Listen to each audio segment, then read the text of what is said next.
Espíritu Santo. Y en palabras de Mónica Maruri se dice lo siguiente: no debemos perder la perspectiva de que finalmente esto es un enfrentamiento entre poderes. De hecho, la prensa ha asumido y categorizado su desempeño como el cuarto poder. En la gran mayoría de las sociedades de la información ha estado vinculada con el poder, ya que ésta suele estar en manos de la clase dominante, lo cual deja en una postura inferior a la clase desinformada. Esto otorga un poder clarísimo que permite a algunos, llámense politocracia, ocupar un lugar de preferencia en la sociedad. Entonces, Mónica nos llama la atención para enfrentar cómo es que esto significa el enfrentamiento de poderes. A lo mejor entre lo que conocemos como el poder jurídico y formal y una rama que constituye un poder real. Y esta es una cuestión que ha sido traída en esta oportunidad y con esta cita, que luego concluye indicando que ante esta circunstancia cabe únicamente que las partes, principalmente la prensa, asuman la realidad de su rol y el alcance de sus poderes, y dentro de ese contexto incluirse dentro de los procesos de concertación y reformulación de modelos entre la sociedad civil y el Estado. No es una cita circunstancial, no es una cita coyuntural. No podemos caer en el error de medir estas palabras desde el ángulo de la coyuntura, porque esto le quita dimensión al análisis y ese no es el propósito del autor. El autor ha revelado su gran amor a la vida profesional y este calor intenso que las vocaciones y el sentido de responsabilidad y de adhesión comunica a quienes ejercen una determinada profesión. Y por eso entra en la casuística, en la cual no es dable que nosotros hagamos ninguna precisión que no sea enumerativa, única y exclusivamente enumerativa. Porque en la casuística el autor se refiere a la queja de los gobernantes en el Ecuador y en el exterior. Esta queja que precisamente refleja el enfrentamiento de poderes, el enfrentamiento entre quienes ostentan o detentan, según sea el caso, el poder público y los medios de comunicación social y los profesionales de la comunicación.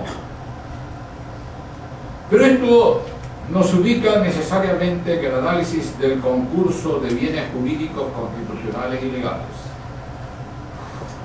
En esta problemática a la cual se refiere el relato, naturalmente de un lado están unos bienes jurídicos y del otro lado están otros bienes jurídicos, a veces en la confrontación, que hace ver que no solamente haya una queja de gobernantes, sino también una queja de particulares. Porque la confrontación también puede darse entre el poder real con respecto a los particulares. Y por lo tanto, Renato entra al estudio de muchos casos del desacato, criticándolo, como es apenas lógico desde su vocación profesional. Se refiere a las posibilidades del daño moral, alude a aquellos casos en los cuales se ha tratado judicialmente sobre la injuria y la calumnia, y naturalmente la pregunta es: ¿y a quién le corresponde la carga de la prueba?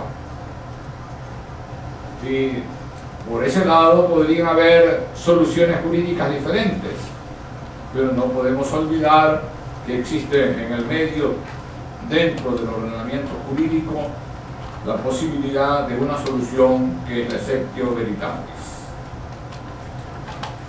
Renato del Campo dedica un capítulo especial para hacer notar que este derecho a la información está en muchos y en todos los instrumentos de derecho internacional.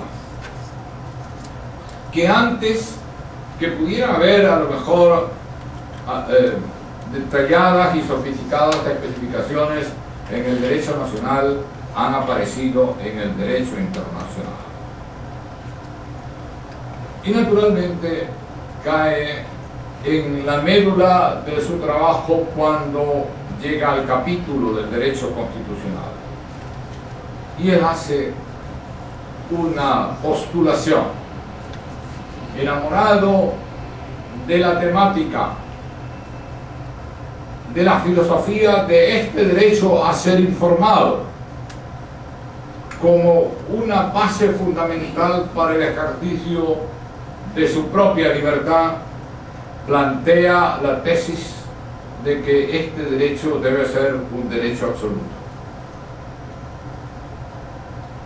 Y entonces dice el autor, solamente el público puede decidir qué ver o no ver en la televisión, qué periódicos leer, qué revista consultar, qué radios escuchar. A párrafos más adelante dice, si a una ama de casa no le gusta que sus niños vean un programa de televisión, por violento o impúdico, que el ama de casa cambie de canal. Si un ciudadano X no está contento con el periódico que lee todas las mañanas, que vaya a la esquina y compre otro. Si un ciudadano cualquiera no quiere oír la radio, siempre puede apagar. Y naturalmente, de continuo, él hace un reconocimiento. Y el reconocimiento es que esta temática es una temática de controversia. El autor reconoce que el ideal político del derecho público a la información es un tema de controversia. Porque está en juego un derecho que internacional y naturalmente nos es reconocido en cuanto a la libertad de información, pero también están en juego otros derechos que el mismo ordenamiento jurídico constitucional ha planteado. Y por eso él dice que es necesario que pasemos de un derecho político abstracto a un derecho constitucional concreto. Repito, esta es una frase muy importante de su obra. Que pasemos de un derecho político abstracto, teórico, general, a un derecho constitucional concreto, específico, que pudiéramos mirarlo así, muy concretamente, dentro de las líneas de nuestra Constitución. Y en esto